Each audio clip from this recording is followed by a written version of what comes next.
పలకండి. సహించుట, సహించుట. హల్లెలూయా. లేదా సహించినవాడు, సహించిన స్త్రీ లేదా సహించినవాడు, అంతవరకు సహించినవాడు రక్షింపబడును. ఈ సహించాలి. మనం ఎలా ఉండాలి? సహించేవారమై ఉండాలి. కొట్టేవారమై ఉండకూడదు, తిట్టేవారమై ఉండకూడదు, ద్వేషించేవారమై ఉండకూడదు, సహించేవారమై ఉండాలి. మొదటి మాట, శ్రమను సహించాలి. మొదటి మాట నెంబర్ 1, శ్రమను సహించాలి. దేన్ని? శ్రమను. ఈ భూమి మీద శ్రమలు వస్తాయి. శ్రమ వచ్చినప్పుడు మనము ఆ శ్రమను సహించాలి. బైబిల్ గ్రంథంలో శ్రమలు సహించిన వారు కూడా ఉన్నారు. ఎవరు సహించారు? యేసు ప్రభు గురించి మనం మాట్లాడుకోవచ్చు. ప్రవక్తల గురించి మనం పక్కన పెడితే యేసు ప్రభుని గూర్చి మనం ధ్యానం చేస్తే, యేసు ప్రభు సిలువలో ఎంత శ్రమ పడ్డాడు. పాటలు కూడా ఉన్నాయి.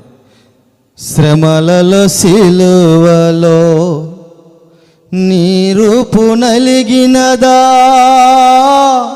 అంటే, శ్రమలలో సిలువలో యేసు ప్రభు శ్రమ పడ్డాడు.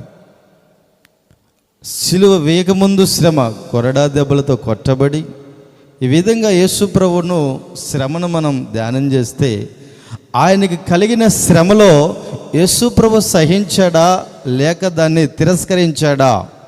శ్రమను సహించిన వాడు యేసు ప్రభు సిలువలో.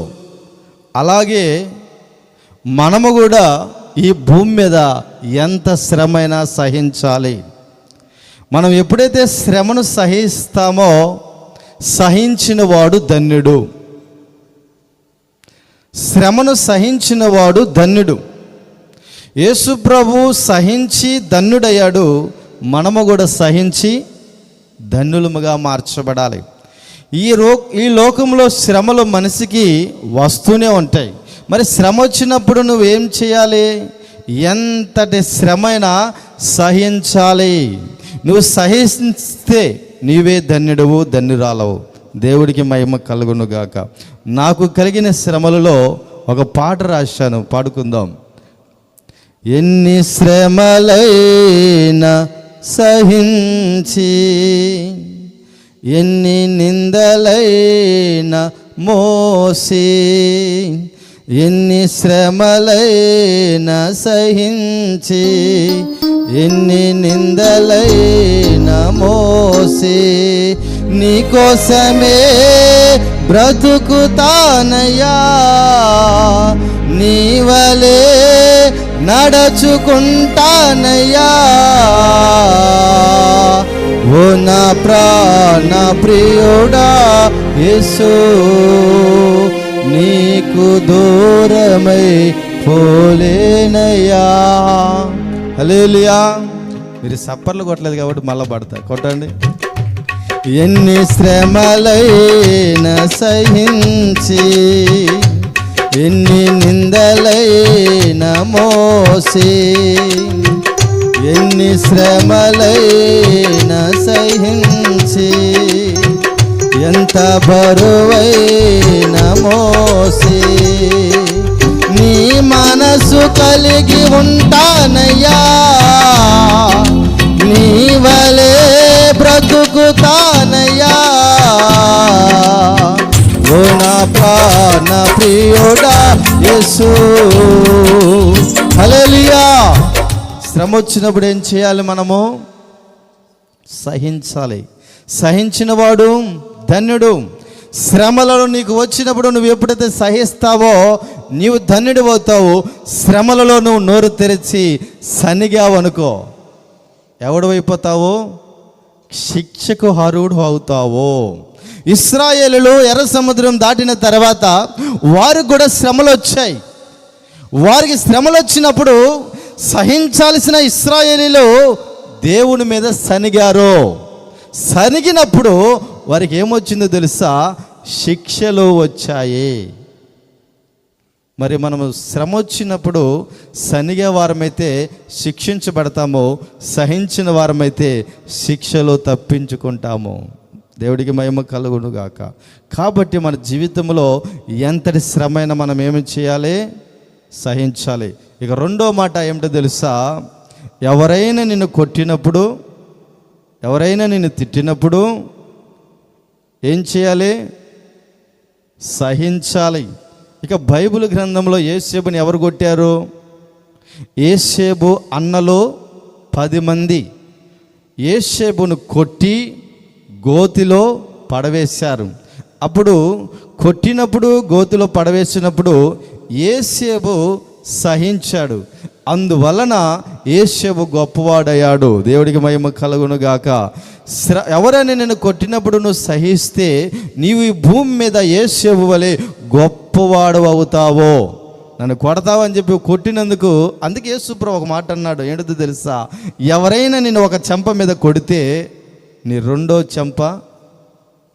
చెంప త్రిప్పి చూపమన్నాడు. అంటే ఎవడైనా నిన్ను కొట్టినప్పుడు నువ్వు సహిస్తే నీవు గొప్పవాడు అవుతావని బైబిల్ చెబుతుంది. యేసేబు 10 మంది చేత కొట్టబడ్డాడు, కొట్టబడి గోతులు వేయబడ్డాడు. అలాగే యేసు ప్రభు కూడా కొరడా దెబ్బల చేత కొట్టబడి సిలువ వేయబడ్డాడు. యేసేబు కొట్టబడి గోతులో పడవేయబడిన యేసేబు ఈజిప్టు దేశంలో ఆయన గొప్పవాడయ్యాడు. యేసు ప్రభు కొట్టబడి కొరడా దెబ్బల చేత సిలువ వేయబడితే ఆయన ప్రపంచానికి లోకరక్షకుడయ్యాడు. దేవుడికి మహిమ కలుగునుగాక. అలాగే ఎవరైనా నిన్ను కొట్టినప్పుడు నువ్వు సహించిన వాడవైతే ఈ భూమి మీద నువ్వు గొప్పవాడవుతావు. దేవుడికి మహిమ కలుగునుగాక. ఇక కొట్టినప్పుడే కాదు, కొట్టేటప్పుడు ముందు ఏం చేస్తారో తిడతారు. కొట్టినప్పుడు నువ్వు సహిస్తే నీవు భూమి మీద ఆశీర్వదించబడతావు. అదే సనిగేవనుకో ఏమవుద్ది? శిక్షించబడతావు. కాబట్టి మన జీవితంలో ఎవరైనా మనల్ని కొట్టినప్పుడు, ఎవరైనా మనల్ని తిట్టినప్పుడు, దూషించినప్పుడు మనము సహిస్తే యేసేబు వలె గొప్పవారం అవుతాము. మూడోది, నువ్వేదైనా పోగొట్టుకున్నప్పుడు కూడా సహించాలి. మొదటి మాట చెప్పండి, శ్రమ వచ్చినప్పుడు నువ్వు సహించాలి. రెండోది, ఎవరైనా నిన్ను కొట్టినప్పుడు, ఎవరైనా నిన్ను తిట్టినప్పుడు నువ్వు సహించాలి. మూడో మాట, నీవు ఏదైనా పోగొట్టుకున్నప్పుడు కూడా సహించాలి. యేసు ప్రభు గురించి మనము మాట్లాడుకునే ముందు ఏబు గురించి మాట్లాడుకుందాం. ఏబు ఏం పోగొట్టుకున్నాడు? గొర్రెలు పోగొట్టుకున్నాడు. ఏబు గ్రంథం 1వ అధ్యాయంలోకి మనం వెళితే ఏబు ఏం పోగొట్టుకున్నాడు? 2వ వచనంలో ఉండవచ్చు, లేదా 3వ వచనంలో ఉండవచ్చు. చదవండి. ఏబుకి ఆస్తి ఆడ ఉంటుంది. అతనికి 7 కుమారులు 3 కుమార్తెలను కలిగి ఉండిరి. చూడండి, 7,000 గొర్రెలను ఆయన పోగొట్టుకున్నాడు. అలాగే 7 కుమారులను పోగొట్టుకున్నాడు, 3 కుమార్తెలను పోగొట్టుకున్నాడు. 3,000 ఒంటెలను ఆయన పోగొట్టుకున్నాడు. 500 జతల ఎద్దులు పోగొట్టుకున్నాడు. 500 ఆడు గాడిదలను పోగొట్టుకున్నాడు. చూడండి, ఆయన ఆస్తిని పోగొట్టుకున్నాడు, కన్న బిడ్డలను పోగొట్టుకున్నాడు, కన్న కుమార్తెలను పోగొట్టుకున్నాడు. అయినా ఆయన సహించాడే కానీ ఎక్కడ దేవుని మీద సనగలేదు. దేవుడి మీద సనిగాడా? దేవుడు నాకు అన్యాయం చేశాడు, దేవుడు నా ఆస్తిని తీసివేశాడు, దేవుడు నా గొర్రెలను లేకుండా తీసివేశాడు అని ఎక్కడైనా ఏబు సనిగాడా? ఆయన సనగలేదు. కాబట్టి ఏబు సహించాడు. కాబట్టి ఏబుకు 2 ఆశీర్వాదం దొరికింది. అలాగే నువ్వు సహిస్తే ఏదైనా పోగొట్టుకున్నప్పుడు, నీ ఇంటిలో ధనం పోగొట్టుకున్నప్పుడైనా, వస్త్రాలు పోగొట్టుకున్నా, నీవు కలిగి ఉన్న ఏదైనా నువ్వు పోగొట్టుకున్నప్పుడు ఏబు వలె నువ్వు సహిస్తే నీవు రెండంతల ఆశీర్వాదాన్ని పొందుకుంటావు. దేవుడికి మహిమ కలుగునుగాక. కాబట్టి ఏబును మనం మాదిరిగా పెట్టుకోవాలి. మూడోది, నువ్వు ఏదైనా పోగొట్టుకున్నప్పుడు దేవుని బిడ్డలారా, ఒకసారి మా ఊరిలో ఏం జరిగిందో తెలుసా? ఆమె 1000 రూపాయలు పింఛన్ ఇచ్చారు. ఇప్పుడు కాదు, ఇప్పుడు 4000 పింఛన్. అప్పుడు 1000 రూపాయలు పింఛన్, 1000 రూపాయలు 500, సరే మొత్తానికి ఏదో 500 1000 రూపాయలు పింఛనప్పుడు ఆ పింఛన్ ఇచ్చిన వెంటనే ఆమె పర్సులో పెట్టుకొని పొదలకు వచ్చింది బోండాలు తినడానికి. బోండాలు తినింది, దోశ తినిందంట, మళ్ళా 2 గారెలు కూడా ఇంటికి పార్సిల్ కట్టించుకుందంట. ఆ డబ్బులు ఇచ్చిందంట. తిన్న తర్వాత చిల్లర ఇచ్చారంట. చిల్లర ఇచ్చిన తర్వాత ఆ పర్సులో పెట్టుకుందంట. ఆ పర్సులో పెట్టుకుంది ఎక్కడ? పర్సులో పెట్టి ఆ పర్సుని ఆ ఎనికిడి తెచ్చుకున్న కవర్లో పెట్టిందంట. మరలా కవర్లో పెట్టి ఆటో రాలేదని ఆటో సీటీలో, ఆటో దగ్గర కూర్చున్న సీట్లు ఉంటాయి కదా, ఆ బండ మీద ఆ కవర్ పెట్టి పక్కన కూర్చుంది ఆ తల్లి. ఆటో వచ్చిన తర్వాత ఈ కవర్ మర్చిపోయి ఆటో ఎక్కింది. ఆటో ఎక్కిన తర్వాత నేరుగా ఊరికి వెళ్ళిపోయింది. ఇంటికి ఆడ దిగిన తర్వాత బస్ స్టాండ్లో ఊర్లో ఆటో వాటికి ఛార్జీకి డబ్బులు ఇచ్చేటప్పుడు పర్సు ఎదుగులాడుతుంది. అది పొద్దులో పోయింది. ఎక్కువ ఉంటుంది. ఇంకా ఎట్ట తిడుతుందిలే దేవుణ్ణి. దేవుడికి అసలు జ్ఞానం లేదు. నా డబ్బులు నాకు లేకుండా చేసిండు దేవుడు. అసలు నాకు మైండే లేకుండా చేసిండు. నా డబ్బులు కూడా అంటే మరిచిపోయినందుకు కూడా దేవుడే. నాకు మైండ్ లేకుండా చేసిండు దేవుడు, మతి లేకుండా చేసిండు దేవుడు. డబ్బులు కూడా. మీరు ఎప్పుడు ప్రార్థన చేస్తుంటారయ్యా, ఏదయ్యా జ్ఞానం నాకు వచ్చిందా? రోజు ప్రార్థన చేస్తుంటే జ్ఞానం ఇవ్వమని. ఏది ఆ దేవుడు అసలు జ్ఞానం ఇచ్చిండ నాకు. అంతామద్దు మరిపోయిన దేవుని తిడుతుంది. ఇప్పుడు దేవుని తిడుతుందంటే సనుగుతుందని అర్థం. 500 రూపాయల కాగితం పోగొట్టుకుంటే ఆమె సహించలేక ఆ ద్వేషము వెలగక్కింది దేవుడి మీద. అయితే దేవుడి మీద వెలగట్టినందుకు ఏం జరిగిందో తెలుసా? 2 నెలల పింఛన్ రాకుండా పోయింది. హల్లెలూయా. చూసారా? సహించితే మళ్ళా 100 రూపాయలు ఇచ్చేవాడు దేవుడు. సనిగింది కాబట్టి పింఛన్ కూడా లేకుండా పోయింది. ఏందమ్మంటే, నువ్వు మా పార్టీ కదని చెప్పి వాళ్ళు ఓడ తీసి పెట్టారట. ఊళ్ళో నాయకులు, నువ్వు మా పార్టీ కాదు, మాకు ఓటే లేదు, ఓటు కొద్ది డబ్బులు కూడా తీసుకోలేదు, నువ్వు కడుపులో పెట్టుకుని ఏం చేశారంట? అసలు ఎందుకు తీసేసారు నాకు తెలిసి, నాకు తెలియదు. అప్పుడు వాళ్ళకి తెలియదు. దేవుడు ఆ పని చేపించింది. నిజమే. ఎందుకు? సనిగినందుకు. సహించాల్సిన మనము ఎప్పుడు ఈ భూమి మీద సనగకూడదు. ఏదైనా చూడండి, మొదటి మాట శ్రమ వచ్చినా నువ్వు సనగకూడదు, సహించాలి. రెండోది ఏం చెప్పాను?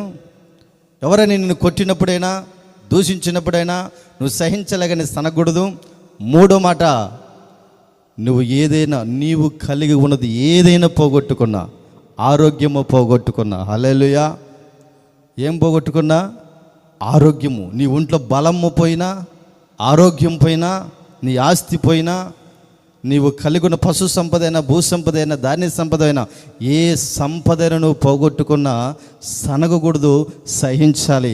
సహిస్తే ఏబుకు కలిగే 2 ఆశీర్వాదం నీకు కలుగుతుంది. దేవుడికి మహిమ కలుగునుగాక. హల్లెలూయా. కాబట్టి దేవుని బిడ్డలారా, మనం సహించాలి. ఏమి లేవు నాకు, నేను ఏం పోగొట్టుకుంటాను అనుకుంటాం. ఒంట్లో ఆరోగ్యం పోతే 4 రోజులు బాగలేదనుకో, ఎవరి మీద అనుకుతూ ప్రార్థన చేస్తుంటావు బాగుపడు, ప్రార్థన చేస్తుంటావు తలనొప్పి తగ్గదు, ప్రార్థన చేస్తుంటావు నడుము నొప్పి తగ్గదు, ప్రార్థన చేస్తుంటావు ఇంకా ఆరోగ్యం రాల. అప్పుడు ఎవరిని మీద జరుగుతూ? నువ్వు నీ ఆరోగ్యం బాగలేనప్పుడు కూడా దేవుడిని నువ్వు సహించాలి, కానీ దేవుని మాత్రం దూషించకూడదు, సనకూడదు. హల్లెలూయా, హల్లెలూయా. బలమంత పోయినా, రక్తమే కారినా, బలమంత పోయినా, భాగ్యమే పోయినా, మరువక నిన్ను స్తుతించెదను. బలమంత పోయినా, భాగ్యమే పోయినా, ధనమంత పోయినా, దరిద్రమే వచ్చినా, మరువక నిన్ను స్తుతించెదను. హల్లెలూయా. ధనము పోయిన, దరిద్రమే వచ్చిన, బలము పోయి, ఆరోగ్యం పోయి, నీకున్న భాగ్యమే పోయి, దిగులు వచ్చిన దేవుణ్ణి మాత్రం స్తుతించటము మానుకోకుండా నువ్వు ఎప్పుడైతే సహిస్తావో రెండంతల ఆశీర్వాదం పొందుకుంటావు. దేవుడికి మహిమ కలుగును గాక. ఈ విధంగా మనం చెప్పుకుంటూ పోతే బైబిల్ గ్రంథంలో అనేక మంది శ్రమలు అనుభవించిన వాళ్ళు సహించారు, కష్టాలు అనుభవించిన వాళ్ళు సహించారు, నిందలు కూడా అనుభవించిన వాళ్ళు ఉన్నారు. ఎవరు చెప్పండి? యోసేపు పోతిఫర్ వారి ద్వారా ఏం అనుభవించాడు? నింద అనుభవించాడు. నిందను అనుభవించిన కూడా యోసేపు సహించాడు. అలాగే నిందలకు వచ్చిన మన మీదకి సంఘాల్లో కూడా నిందలు వస్తాయి. అసలు మీకు తెలియదు అనుకుంటా, ఎక్కువ వచ్చేది సంఘస్థులకే నిందలు. ఈ అమ్మబోయే మరియమ్మ ఏం చేసింది తెలుసా? చర్చిలో ఆమె ఏమీ చేయలే, కానీ ఈ అమ్మకి చెప్పింది. ఈ మార్తమ్మ కంటతో ఆ మరియమ్మ ఏం చేసింది తెలిసిపోయిన ఆదివారం చర్చిలో. నాకేం తెలుసు అడదే, నిజంగా నాకేం తెలియదు, ఆడి చేతికి తెలియను. ఏమో లేనిపోయి ఇట్ట చేసింది మరియమ్మ, అట చేసింది. ఏం చేద్దాం పాస్టర్ మన మాట ఏంటో, ఆ మరియమ్మ మాట ఏంటాడు అట. వీళ్ళు నిందలు సంఘస్థులు ఒకరి మీద ఒకరు నిందలు వేసుకుంటారు. తెలుసు మీకు? ఒకవేళ ఆ నింద వేసింది నీకు తెలిసిందనుకో, ఓయమ్మ నా గురించి అట్ట చెప్పిందా, రేపు రాని, రేపు ఆదివారం చర్చిలో నేను వస్తాను, ప్రార్థన అయిపోయి తేలుస్తా. మీరు మళ్ళీ ఇందుకు కలకొండ గొడవలు అవుతాయి అని చెప్పినామాట. మళ్ళా వేసింది ఏమే, సర్దేది కూడా. చూసారా? నిందలు వస్తాయి. ఎన్ని నిందలు వచ్చినా కూడా నువ్వేం చేయాలి? సంఘము కోసము, దేవుడి కోసము, సేవకుడి కోసము సహించాలి. నిందలేసారని చెప్పి నా మీద నిందేస్తావని చెప్పి నువ్వు కర్ర తీసుకుని పోయినవు అనుకో ఫైటింగ్కి, ఏమైద్ది? పాతాళం పోవాల్సి వస్తుంది. Praise the lord. సహిస్తే పరలోకం పోవాల్సి వస్తుంది. సహిస్తే పరలోకం వెళ్తావు. కాబట్టి నిందలు వేసినప్పుడు నువ్వు సహిస్తే, యోసేపు నింద మోసినందుకు శరస్సాలో నుండి సింహాసనం ఎక్కాడు. అలాగే నీవు కూడా మట్టి నుండి మహిమకు వెళతావు. దేవుడికి మహిమ కలుగును గాక. కాబట్టి ఎవరైనా మన మీద నిందలేసినప్పుడు ఏం చేయాలి? మనము సహించాలి. చెప్పండి, ఎన్ని మాటలు చెప్పాను అంటే? గంట ప్రసంగం ఇది, కానీ నా 10 నిమిషాలే చెప్పేసా. Praise the lord. ఎంత ప్రసంగము? గంట ప్రసంగాన్ని 10 నిమిషాలు చెప్పాలనుకున్నా. మొదటి మాట చెప్పండి, శ్రమలను సహించాలి. రెండోది, కొట్టినా తిట్టినా సహించాలి. 3, మనము కలిగి ఉన్నది ఏది పోగొట్టుకున్నా సహించాలి. 4, 4 ఏంది? ఆరోగ్యము. 4, ఆరోగ్యము పోగొట్టుకున్న, ధనము పోయినా మనము సహించాలి. 4 ఆరోగ్యం కాదు, అది 3వ మాట. మనము కలిగి ఉన్నది ఏది పోగొట్టుకున్న, ఆరోగ్యం పోగొట్టుకున్నా సహించాలి. 4, నింద. మన మీద నిందలేస్తారు. సంఘస్థులు వేయొచ్చు, ఊర్లో వాళ్ళు వేయొచ్చు, శత్రువులు వేయొచ్చు. ఎవరైనా ఏ నిందేసినా మనము దేవుడి కొరకు, సేవకుని కొరకు, సంఘం కోసం, మన జీవిత ఆశీర్వాదాల కొరకు మనము సహించిన వారమైతే రక్షించబడటమే కాదు, మహిమలోకి వెళతాము. మహిమలోకి వెళ్ళటమే కాదు, ఈ భూమి మీద యోసేపులాగా ఫలిస్తామో. దేవుడికి మహిమ కలుగును గాక. దేవుని బిడ్డలారా, ఎంతోమంది సహించారు, భరించారు. వాళ్ళందరూ జీవితాలు వెతకండి, పరిశోధించండి. ఎవడు చెడిపోయినట్టు కూడా బైబిల్లో కనపడడు. సహించిన వాళ్ళు గొప్పవారు అయ్యారు. అలాగే మనము కూడా సహించి గొప్పవారం అవుదాము. అలాగే భరించి దేవుని చేత ఆశీర్వదించబడదాము. అలాగే మొయ్యాలి కొన్ని. ఇంకా ఏం చేయాలి? సహించడం అంటే మోయటం అని అట్టుకోండి. ఏమిటి?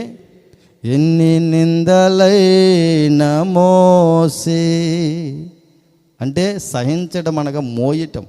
నీ మీద ఎంత ఆ నింద నీకు బరువుగా ఉంటుంది గుండెల్లో, దాన్ని ఏం చేయాలి? మోయాలి. దాన్నే సహనం అంటారు. మోయాలి. యేసుప్రభు మన కోసం శిలువను మోసాడు. కాబట్టి మనము నిందలు మోద్దాం. ఆ నిందను మోస్తే మనకేం కలుగుతుందో తెలుసా? ఈ భూమి మీద తలెత్తుకొని తిరిగే రోజులు వస్తాయి. Praise the lord. ఎక్కడ నువ్వు అవమానపరచబడ్డావో అక్కడ నీ దేవుడు నీ తల పైకెత్తుతాడు. అందుకే ఆయన అంటాడు, మీ నిందకు ప్రతిగా ఘనత. అంటే నువ్వు నిందలు మోస్తే, ఆ నిందలు సహిస్తే ఏం కలిగిద్ది? అవమానానికి ప్రతిగా, నిందకు ప్రతిగా రెట్టింపు ఘనత. ఏబు జీవితంలో పోగొట్టుకున్నప్పుడు ఆయన సహిస్తే రెట్టింపు ఆశీర్వాదము. అలాగే నిందలు సహిస్తే రెట్టింపు ఘనత. కాబట్టి సహించిన వారు రెండంతలుగా ఆశీర్వదించబడతారు, సనిగిన వాళ్ళు శిక్షించబడతారు. ఇక సనిగిన వాళ్ళు ఎంతమంది శిక్షించబడ్డారు బైబిల్లో ఇశ్రాయేలులో అరణ్యంలో వాళ్ళు ఎందుకు ఆకులు రాలినట్టు రాలిపోయారంటే దేవుడి మీద సహించలేక. నీళ్ళు లేకపోతే సనుగుతారు, అన్నం లేకపోతే సనుగుతారు, ఒంటి మీద గుడ్డ లేకపోతే సనుగుతారు, శత్రువులు కత్తులు తీసుకొని వస్తుంటే సనుగుతారు. చూసారా, ఏమి వారు సహించలేదు అరణ్యములు. అందుకే వాళ్ళు ఆకులు రాలినట్టు రాలిపోయారు. సహించిన వాళ్ళు ఎవరు? యెహోషువ, కాలేబు. వాళ్ళిద్దరు ఎప్పుడు జీవితంలో సహించారే కానీ సనగలేదు. కాబట్టి వాళ్ళు బతికి బట్ట కట్టారు భూమి మీద. అందుకే వాళ్ళు కానాను చేరుకున్నారు. అంత సాత్వికుడైన ఈ మోషే కూడా ఒకరోజు నోరు తెరిచి సనిగాడు. ఎక్కడో తెలుసా? ప్రభా, ఇంతమందికి నేను ఏడ తెచ్చిపెట్టాడు మోసం అన్నాడు. వాళ్ళేమో మాకు మాంసం కావాలి, బిర్యానీ కావాలి, మేక మటన్ కావాలి, పొట్టేల మటన్ కావాలి, మాకు మటన్ కావాలని అడిగినప్పుడు ఇంతమందికి నేను ఏడ తెచ్చిపెట్టాను ప్రభువా? మళ్ళీ అంత ఒకసారి ఇంకోసారి అనడం తెలుసా? మీకు మంచినీళ్ళు కావాలా? మీకు ద్రోహులారా, మీకు మంచినీళ్ళు ఇప్పియాలి నేను దేవుడి దగ్గర నుండి అని ఒకసారి ఇంకా తట్టుకోలేక సనగటమే కాదు కానీ మళ్ళా ఒక తిట్టిండు. ఇంకేమన్నాడు తెలుసా దేవుడు? యెహోషువకైనా కానాను చేరుతాను కానీ అయినా నిన్ను మాత్రం నేను దేశపాన మోషి అన్నాడు దేవుడు. హల్లెలూయా. యెహోషువననే తీసుకొని వెళతాను కానీ కానాను దేశానికి నిన్ను మాత్రం తీసుకొని పోను, నువ్వు ఇక్కడే చావాల్సిందే అన్నాడు. ఎందుకు చెప్పండి? ఒకటి సహిస్తే శిక్ష మోషేకు కూడా వచ్చింది. మోషేనే వదిలిపెట్టండి, దేవుడు మనల్ని వదిలిపెడతాడా? నిన్ను వదిలిపెడతాడు. నువ్వే మోసే కంటే భక్తిపరుడివే, మోసే కంటే దీనుడివే? మోసే గురించి దేవుడే సాక్ష్యం ఇచ్చేదాడు. ఈ భూమి మీద ఉన్న వారందరికంటే మిక్కిలి మోసే సాత్వికుడు అన్న దేవుడు మళ్ళీ శిక్ష పెట్టాడు. మరి మనల్ని శిక్షించడం దేవుడు. మనము శిక్ష నుండి తప్పించుకోవాలంటే, ఏ శిక్ష మనము అనుభవించకుండా ఈ భూమి మీద ఉండాలి అంటే ప్రతిదీ మనము సహించువారమై ఉండాలి. అంతము వరకు సహించినవాడు రక్షింపబడును. దేవుడికి మహిమ కలుగును గాక. తల వంచండి. ఒక్క ఉపమానం చెప్పి ముగిస్తా. మర్చిపోయినా, అది స్టార్టింగ్లో చదువుదాం అనుకున్నా, గుర్తు రాలేదు, ఇప్పుడు గుర్తొచ్చింది. ఒక దేశంలో ఒక వ్యక్తి యేసు ప్రభువుని నమ్ముకున్నప్పుడు కాళ్ళు చేతులు కట్టేశారు, అన్నకి కట్టేసి ఒక ఇంటిలో పడేసి, అప్పట్లో ఈ బంగళాలు ఉండవు కదా, పూరు గుడిసెలు, ఒక గుడిసెలు పడేసి తాళం వేశారు. గుడిసె అంటే దానికి సరే కిటికీలు కూడా ఉండవు. ఆ గుడిసెకి చుట్టూరు తలుపు ఒక్కటే ఉంటుంది.